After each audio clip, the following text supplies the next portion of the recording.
जी शिव शंकर अलग अलग है। शिव शंकर अलग शिव है ना, देखो तो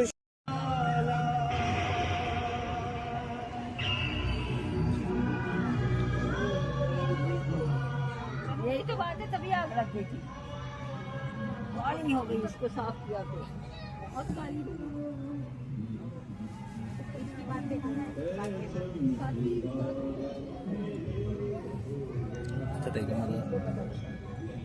ਉੱਪਰ ਉਹ ਵੀ ਲਿਖੀ ਹੋਈ ਹੈ, ਹਿਸਟਰੀ ਵੀ ਲਿਖੀ ਹੋਈ ਹੈ, ਸਾਈਡ ਤੇ ਹਿਸਟਰੀ ਵੀ ਲਿਖੀ ਹੋਈ ਹੈ ਕਿ ਕਿੱਥੇ ਆ ਮੰਦਿਰ। अच्छा मेन तो उत्थे है ना दा जेड़ा अपना वीरा वो नहीं हैगा।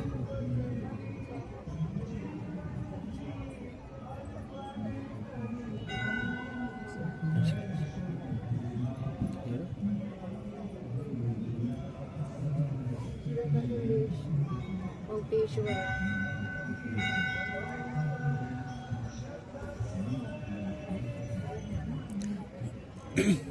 बैद्यनाथ ये इत्थे गया सी मैं, ये इत्थे अपना धर्मशाला दे नेड़े है ना सर। बैद्यनाथ धर्मशाला दे नेड़े है ना। ओए वो वाला नहीं है बिहार ਚ ਇਹ ਲਿਖਿਆ ਸਰ ਬਿਹਾਰ 'ਚ ਹੈ। अच्छा बिहार वाला वो बैद्यनाथ ला वो लग होना ना। ਆ ਲਿਖਿਆ ਸਾਰਿਆਂ ਦੇ ਕੱਲੇ ਪੜੀਏ ठीक है ਪੜੋ ਪੜੀਏ।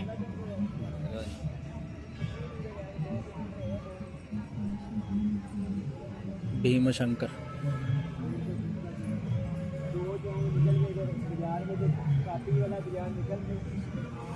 ਇਹ ਸਾਰਿਆਂ ਦਾ ਅਲੱਗ ਅਲੱਗ ਉਹ ਹੈ ਅਰਥ। और ਰਮੇਸ਼ਵਰ ਮੋਈ ਹੈ ਨਾ ਬੜਾ ਮੰਦਿਰ, हाँ रमेश्वर ਰੋਸ਼ਨੀ ਆਉਂਦੀ ਹੈ ਨਾ, वो है ना जड़ा ਪਵਿੱਤਰਤਾ ਔਰ ਧਰਮ ਦੀ ਵੀ ਇਹ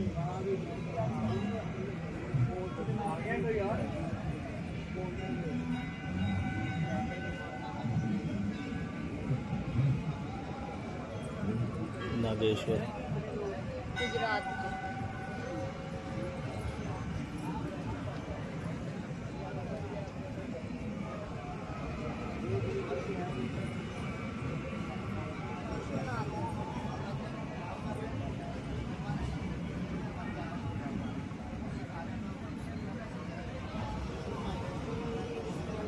त्रियंबकेश्वर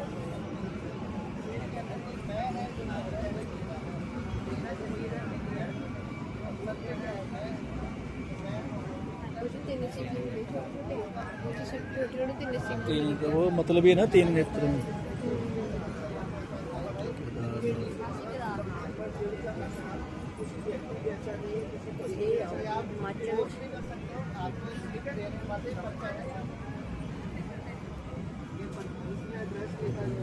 आपके जलंधर में ये मेडिटेशन कोर्स बताया जाता है यही जो हमने बाहर के इसको अच्छे से एक्सप्लेन किया जाएगा, साथ में तो बिल्कुल फ्री होता है, मेडिटेशन करना सीख सकते हैं, इसमें कोई भी फीस नहीं, कोई दिक्कत नहीं। मेडिटेशन करना भी सिखाते हैं। ये उत्थे ही है ना, देखिए उन्होंने कहो उत्थे ना पठानकोट चौक ते कपूरथला चौक ते आज सबको ना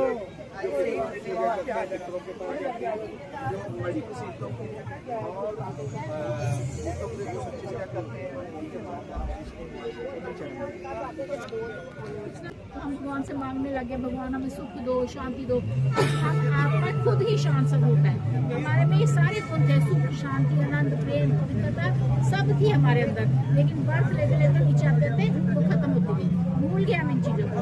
हम भगवान से फिर से मांग रहे हैं, तो भगवान कहता है मेरा बच्चा भिखारी बन गया, वो दोबारा धरती पर आता है, आप सबको ये ज्ञान सुनाकर आपको शक्तिशाली बना रहे हैं।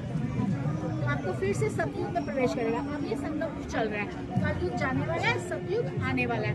दो जैसे पट मिलते हैं, दिन और रात मिलते हैं अमृत वेला, रात और शाम मिला है संध्या वेला हो गया। तो इसी तरह जब दो युग मिलते हैं तो संगम युग कहलाता है, युग परिवर्तन हो रहा है। हम लोहे से सीधा स्वर्णिम युग में जा रहे हैं।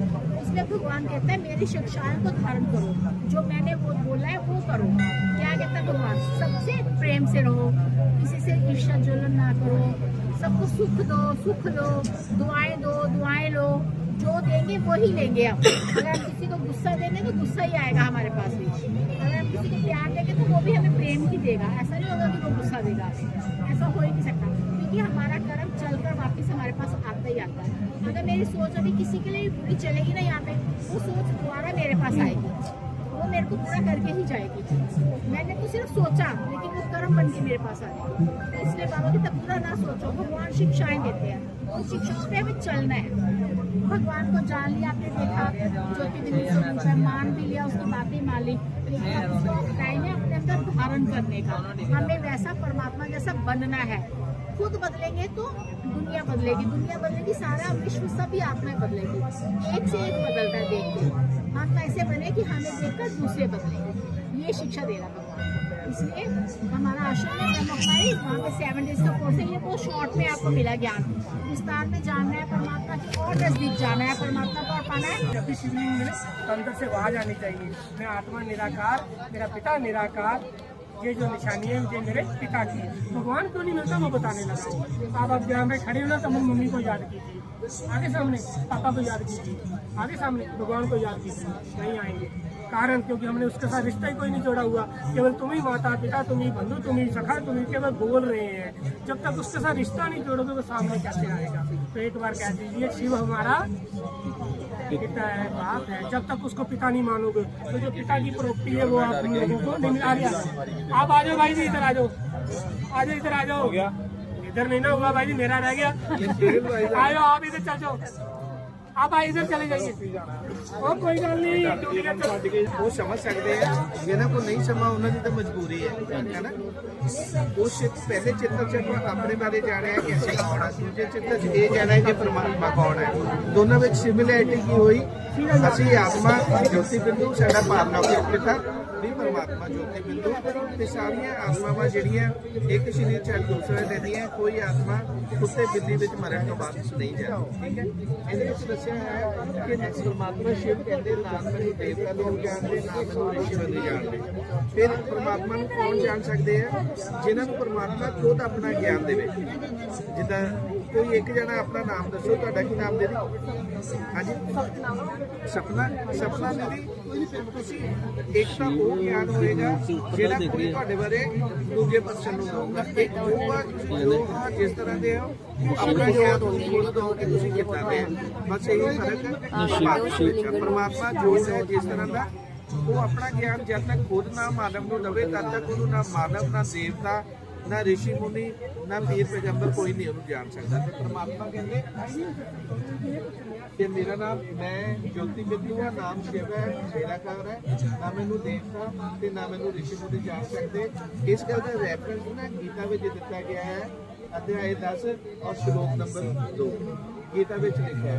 गीता में लिखा है श्लोक अध्याय 9 और श्लोक 25 कहते कि जो जिनको पूजते हैं उनके पास चले जाते हैं, जो देवताओं को पूजते हैं देवता के पास जाते हैं, जो पितरों की पूजा करते हैं वो पितरों के पास जाते हैं, जो भूत प्रेतों की पूजा करते हैं उनके पास, और जो सिर्फ और सिर्फ भगवान को याद करते हैं, पूजा करते हैं, वो भगवान के पास जाते हैं। ठीक है जी, अब देखना आपने चारों में से आपको कौन सा पसंद है। तो दूसरा, परमात्मा और आत्माओं में अंतर होता है। परमात्मा जो है वो एक निराकार शिव ज्योति बिंदु है, गॉड इज वन कहते हैं। परमात्मा ज्यादा नहीं होते पर आत्मा एक से ज्यादा होती है। ठीक है, जैसा एग्जाम्पल, जैसे हम सभी यहाँ पे खड़े हैं ना, अपने अपने शरीर में अपनी अपनी आत्मा, मैं आत्मा बोल रही हूँ मौके द्वारा, आप आत्माएं मेरे शरीर को मतलब आपकी आत्मा मुझे देख रही है, सुन रही है, समझ रही है। तो आत्माएं, परमात्मा सदा एक जैसे रहता है, आत्माओं का कैरेक्टर बदलता रहता है। जैसे कुछ देव आत्माएं होती हैं, कुछ धर्म स्थापित करने वाली आत्माएं होती हैं, कुछ महान काम करने वाली, कुछ पाप और कुछ पुण्य करने वाली आत्माएं बदलती हैं, परमात्मा सदा एक जैसा रहता है। कहते हैं कि परमात्मा सर्वव्यापक है, हर चीज में परमात्मा। और परमात्मा क्या कहता है कि बच्चे, अगर मैं सर्वव्यापक होता तो साथ में अगर मैं होता तो देखने में देखना सांप खाता है, सांप आगे मेंढक खाता है, मेंढक आगे क्या खाता है आपको बताइए। एक बंदा सांप को क्यों काट रहा है, एक व्यक्ति दूसरे व्यक्ति का कत्ल करके मार क्यों देता है, कि ये सारे भगवान के गुण हैं। ये जो ईसाई है जो पशुओं को क्यों काट रहा है, ये जो संत है कहता है कि हे प्रभु मुझे दर्शन दो, भगवान तो अंदर है, दर्शन कैसे होंगे। तो जीसस क्राइस्ट ने क्या कहा, God is one and God is life. उन्होंने अपने को भगवान ही कहा। नाथ साहब ने भी यही कहा, एक ओंकार सचखंड बसे निरंतर। अगर महापुरुष या धर्म पिता अगर खुद भगवान होते तो अपने आप को कहते कि मैं भगवान हूँ, पर इनको जो फॉलोअर्स ने कहा ये भगवान है। तो भगवान इस धरती पे नहीं रहता, भगवान आकाश के भी बहुत एक और लोग हैं जिसे कहते हैं ब्रह्म महातत्व, ब्रह्म लोग, वहाँ पे भगवान रहता है सबसे ऊपर। ठीक है, आप देखिए कि सृष्टि को चलाने के लिए सृष्टि को होना जरूरी नहीं है ना। मान लीजिए 4 वैज्ञानिक अमेरिका में एक कमरे में बैठे हैं, 4 वैज्ञानिक छोटे से कमरे में बैठ के ना ऊपर की सैटेलाइट से पूरी दुनिया पर नजर रखते हैं। अगर बंदा ऐसे कर सकता है तो भगवान तो सर्वशक्तिवान है। इस संसार को चलाने के लिए संसार के बीच में होना जरूरी नहीं है। ਇੱਥੇ ਵੀ ਦੇ ਸ਼ਿਵ ਦੀ ਫੋਟੋ ਲੱਗੀ ਹੈ ਨਾ, ਉਹਦੇ ਉੱਤੇ ਕੁਛ ਹੈਗਾ।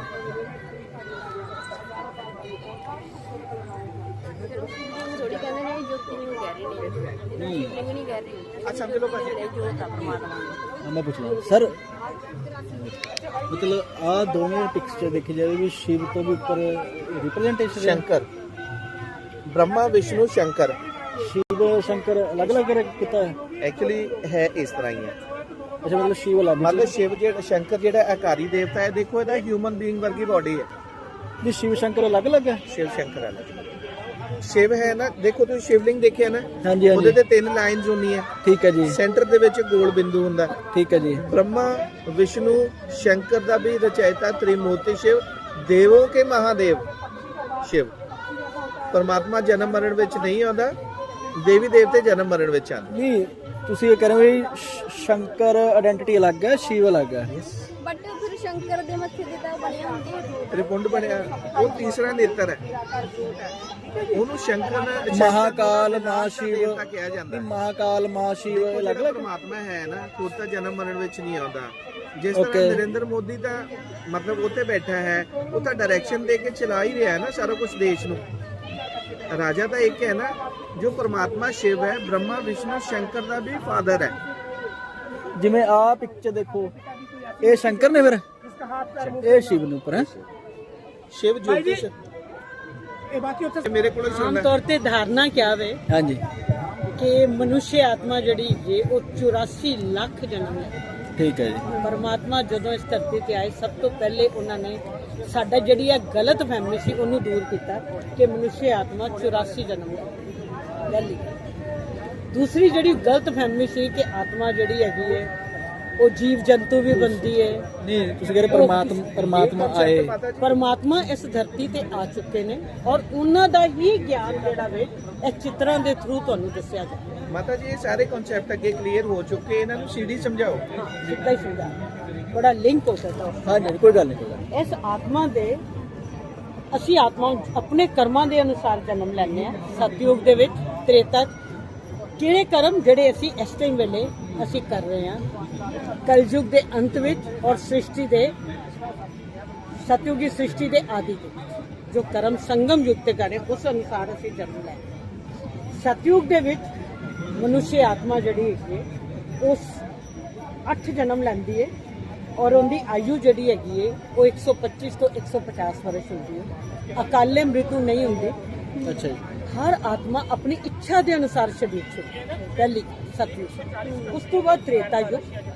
ਇਹਦੇ ਵਿੱਚ ਪਰਫੈਕਟ ਨਹੀਂ, ਥੋੜੀ ਪਰਫੈਕਟ ਤੋਂ ਮਾਈਨਰ ਡਾਊਨ ਹੋ ਜਾਂਦੀ ਹੈ, 14 ਕਲਾ ਹੋ ਜਾਂਦੀ ਹੈ ਔਰ ਜਨਮ 12 ਹੋ ਜਾਂਦੇ ਨੇ, ਜਿਹੜੇ ਕਿ 1250 ਦੇ ਵਿੱਚ ਡਿਵਾਈਡ ਕਰੋ ਅਰਾਊਂਡ 100 ਈਅਰ ਏਜ ਹੋ ਜਾਂਦੀ ਹੈ। ਇਹਦੇ ਵਿੱਚ ਵੀ ਅਕਾਲੇ ਮ੍ਰਿਤੂ ਨਹੀਂ।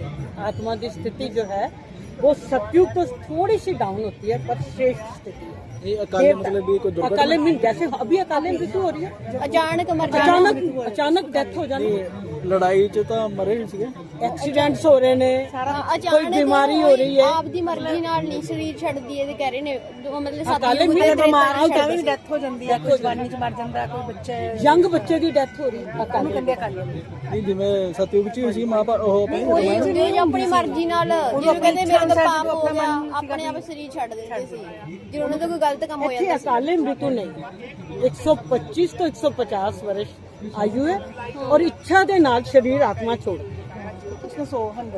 ਇਹਦੇ 100 ਦੇ ਕਰੇ ਔਰ ਇਹਦੇ ਵਿੱਚ ਆ ਕੇ ਭਗਤੀ ਇੱਥੇ ਬਿਲਕੁਲ ਨਹੀਂ, ਕਿਉਂਕਿ ਕੋਈ ਪਰੇਸ਼ਾਨੀ ਨਹੀਂ और इस दे विच आके आत्मा की स्थिति डाउन हो गई, 8 कला रह गई। कौन सा 16 कला ये त्रेता युग है, 16 कला 14 कला आत्मा की स्थिति डाउन, 8 कला। भक्ति मार्ग शुरू हो गया, राजा विक्रमादित्य का नाम सुनिया, पहला राजा राजा विक्रम आपने सम्मत भी सुनी है, वो इसी युग से शुरू होती है और सोमनाथ का मंदिर बन गया। विक्रमी सम्मत जब बोलते हैं वो इसी समय से शुरू हुई। 76 उन्होंने नवा कैलेंडर चलाया सी ना जी, हाँ जी 1250 वर्ष इसी समय की आयु यहाँ से ही शुरू होता है, राजा विक्रमादित्य से।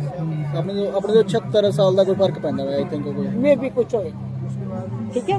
कला 8 हो गई, भक्ति मार्ग शुरू हो गया, पर फिर भी भक्ति जो है वो सतो प्रधान है, एक की भक्ति है, शिव की भक्ति है, कोई परेशानी नहीं। भक्ति कर रहे हैं, वही देवता जो है वही भक्ति करने लगे हैं, आत्मा रीबर्थ ले रही है और कुछ आत्माएं ऊपर से आ रही है। शुरू में 9 लाख है, आज 800 करोड़ है, आत्माएं धीरे धीरे नीचे भी आ रहे हैं और वो वाली आत्माएं भी रीबर्थ ले रही है, ठीक है। उसके बाद क्या हो गया, कलयुग आ गया। ये स्थिति देखो आत्मा की कितनी डाउन हो गई, कितना बुरा हाल हो गया। अब 9 कला रह गई, 0 कला हो गई, इतनी डाउन कि आत्मा इतनी सी बात सुनने को भी तैयार नहीं, चिल्लाती है। क्या हाल है, ये वैल्यूज थी सतयुग में, क्या वैल्यूज थी देखो, राज्य पर बैठी हुई है लक्ष्मी सीता, कितनी स्थिति है। और यहाँ देखो अब युग परिवर्तन का समय है, 5000 वर्ष का कल्प पूरा होने को है, अंतिम क्षणों पर धरती है, कलयुग का अंत होने वाला है। आप देख ही रहे हो क्या स्थिति है। ਮੇਰਾ ਇੱਕ ਕੁਐਸਚਨ ਹੈ, ਜਿੱਦਾਂ ਕਿ ਸੀਤਾਰਾਮ ਵਾਲਾ ਰਾਮ ਜੀ ਵਾਲਾ ਯੁੱਗ ਸੀ, ਉਹਦੇ ਵਿੱਚ ਵੀ ਤਾਂ ਉਹਨਾਂ ਨੂੰ ਬਨਵਾਸ ਦਿੱਤਾ ਸੀ, मतलब बुरे लोग वो तो उਦੋਂ भी भक्ति ਸੀ। मार्ग ये सब सिंबॉलिक है। आप आइए, हर चीज का आपको जवाब मिलेगा। वो सीता को कोई वनवास नहीं मिला था, वो सिंबॉलिक है। आत्मा की स्थिति थी कि आत्मा जब अपनी स्थिति से डाउन हुई, उसने रेखा पार की, मर्यादा की रेखा पार की, उसका हरण हो। आत्मा अपनी जब मर्यादा को पार करती है तो उसकी स्थिति डाउन हो जाती है। सिंबॉलिक है, कोई सीता ऐसी नहीं, कोई वहाँ तो देवी देवताओं का सब। ये जो सब कुछ गायन है ना, हमारा रावण है, रावण क्या कोई फिजिकल था? रावण नहीं था, हमारी बुराइयां ही रावण है जो आज तक हम चला रहे हैं। कोई मनुष्य थोड़ा था कोई रावण, रियल च नहीं हुए, रियल नहीं, वो हमारे अंदर के विकार है जो हम आज भी चला रहे हैं, मरते नहीं है। वो रावण क्या है? हमारे अपने विकार।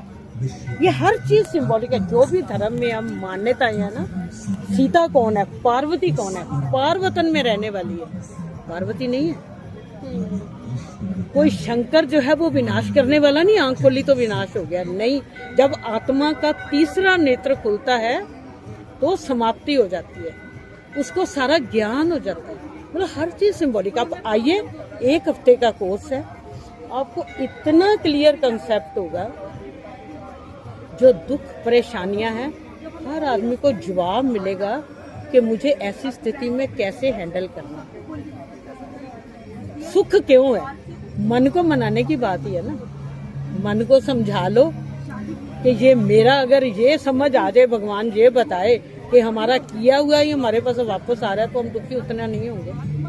नहीं तो हम तो दुखी होते रहेंगे, मैंने तो उसके साथ बहुत अच्छा किया, मेरे साथ वो ऐसा क्यों कर रही है। पर ये नहीं पता कि पिछले कर्मों का हिसाब किताब ही हमें नीचे लेके आ रहा है।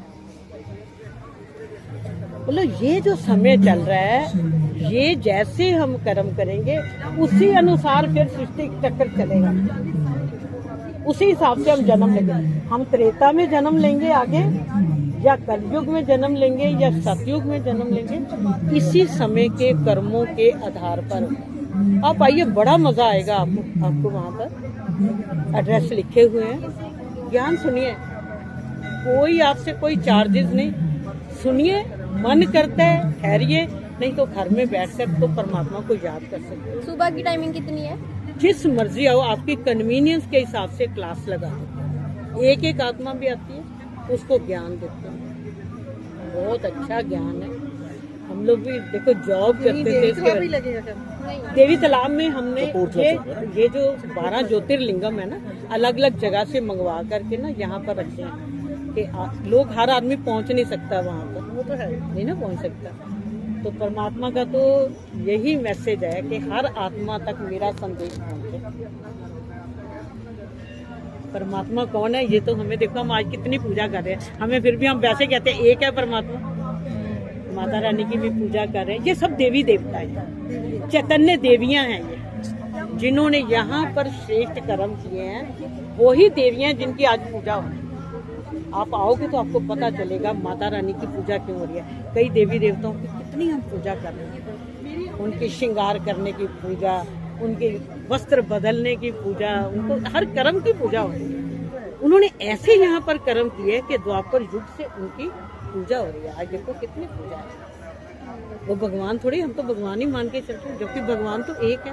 उसको हम बोलते हैं, सभी धर्म वालों ने कहा एक भगवान है, वो निराकार है।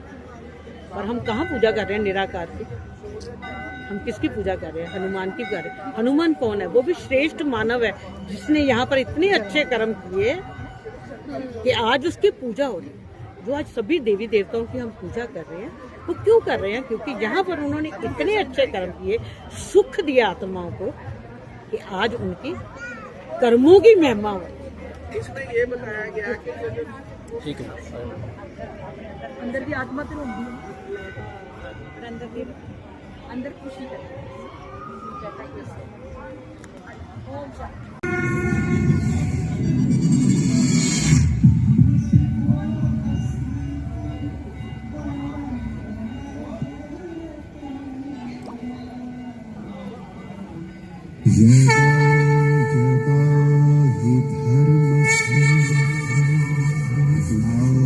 ग्लानिर्भवति भारत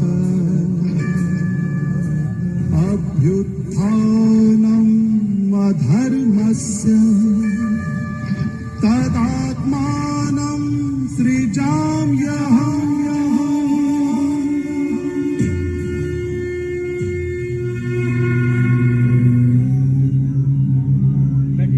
गीता में वर्णित इस प्रसिद्ध श्लोक में भगवान कहते हैं कि जब जब भारत में धर्म की अतिग्लानि हुई, अधर्म बढ़ा, तब तब धर्म की पुनर्स्थापना करने के लिए परमात्मा ने इस धरा पर अवतरण लिया है। आज अधर्म अपनी चरम सीमा पर पहुंच गया है और पाप का घड़ा भर चुका है, और यह कहना बिल्कुल भी अतिशयोक्ति नहीं होगी कि वर्तमान समय हम घोर कलयुग से गुजर रहे हैं, जहां एक ओर विज्ञान, तकनीक और भौतिक साधनों की अति हो रही है, वहीं दूसरी ओर जनसंख्या, प्रदूषण, हिंसा, दुख और अशांति की भी अति हो रही है। मानव में निहित मनोविकार भी अपने चरम पर पहुंच चुके हैं। कहा भी जाता है कि अति के बाद अंत होता है। हम आज एक ऐसे ही युग परिवर्तन काल से गुजर रहे हैं, जब हम एक महापरिवर्तन के साक्षी होने जा रहे हैं।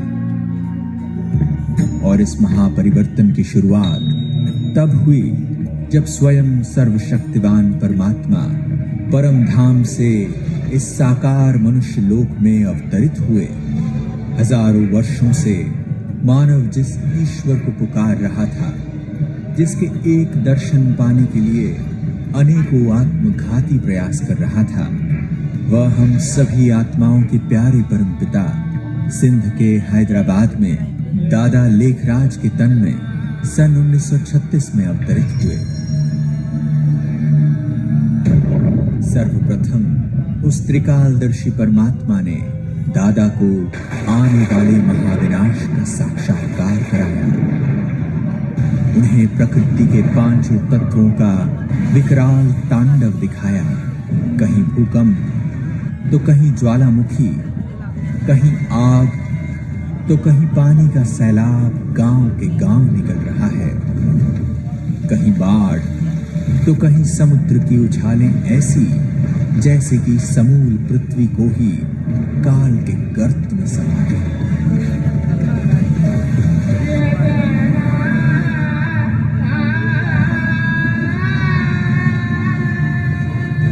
साथ ही उन्हें कत्लेआम का मंजर भी दिखा, जहां सारे विश्व के महायुद्ध में विध्वंसकारी हथियारों द्वारा नरसंहार दिखा, तो भारत में गृह युद्ध द्वारा खून की नदियां बहती हुई दिखी। ऐसे महाप्रलयंकारी साक्षात्कार का अनुभव करके दादा को इस विनाशी दुनिया से वैराग्य आ गया।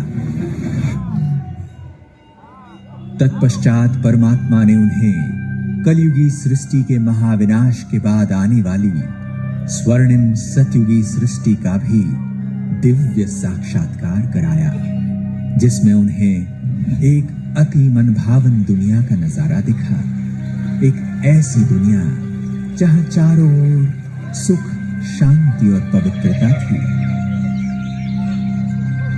एक ओर जहां प्रकृति अपने संपूर्ण सतोप्रधान स्वरूप में थी, वहीं सभी मानव भी सर्वगुण संपन्न देवता स्वरूप में विचरण कर रहे थे। सर्व प्राणियों में भी प्रेम और सद्भाव की भावना थी। उस दुनिया में श्री लक्ष्मी और श्री नारायण का राज्य था। उस सर्व सुख से संपन्न युग में एक राज्य, एक धर्म और एक भाषा होने के कारण हर कोई सुखी और समृद्ध था। इसके पश्चात निराकार परमात्मा ने दादा को ऐसी श्रेष्ठ दुनिया स्थापन करने के लिए निमित्त बनाया और उनका अलौकिक नाम दादा लेखराज से प्रजापिता ब्रह्मा रखा तथा नियमित रूप से उनके तन का आधार लेकर सत्य ज्ञान की धारा प्रवाहित करना प्रारंभ किया। और ऐसे ही शुरुआत हुई ओम मंडली की। यहां आने वालों में अनेकों को दिव्य साक्षात्कार होने लगे और धीरे धीरे यह ओम मंडली पूरे हैदराबाद में विख्यात हो गई। इस पूरे संगठन ने 14 वर्षों तक गहन तपस्या की और 1950 में ओम मंडली पाकिस्तान से भारत में आबू पर्वत पर स्थानांतरित हुई तथा ओम मंडली नाम को परिवर्तन कर प्रजापिता ब्रह्मा कुमारी ईश्वरीय विश्वविद्यालय रखा गया। ज्ञान, योग, धारणा, सेवा द्वारा प्रभु प्यार में पल रही शिव शक्तियों ने धीरे धीरे भारत और विश्व में अलग अलग स्थानों पर सेवा शुरू की। सन 1969 में ब्रह्मा बाबा अपनी संपूर्ण अवस्था को प्राप्त कर अव्यक्त हो गए, परंतु परमात्मा द्वारा स्थापित किया गया यह अविनाशी यज्ञ आगे बढ़ता ही गया और आज सारे विश्व में फैल चुका है। 8 दशक पूर्व परमात्मा ने ब्रह्मा बाबा को भविष्य में होने वाले महापरिवर्तन के जो नजारे दिखाए थे वे आज हमें साक्षात देखने को मिल रहे हैं। आज हम बारूद के ढेर पर बैठे हैं। पूरी पृथ्वी को कई बार नष्ट कर दे इतने परमाणु हथियार आज हमारे पास हैं। 2 विश्व युद्ध तो हम देख चुके हैं और तीसरा विश्व युद्ध कितना विकराल हो सकता है उसका अनुमान हम लगा सकते हैं। वायुमंडल में हो रहे परिवर्तन भी हमारे सम्मुख हैं। ग्लोबल वार्मिंग आज पूरी दुनिया के लिए चिंता का विषय बन चुका है। अनेकों पी हाँ जी, अब जो आपने देखा है ना, उसी का रिवीजन था सारा, ठीक है। तो आप 7 दिन सिर्फ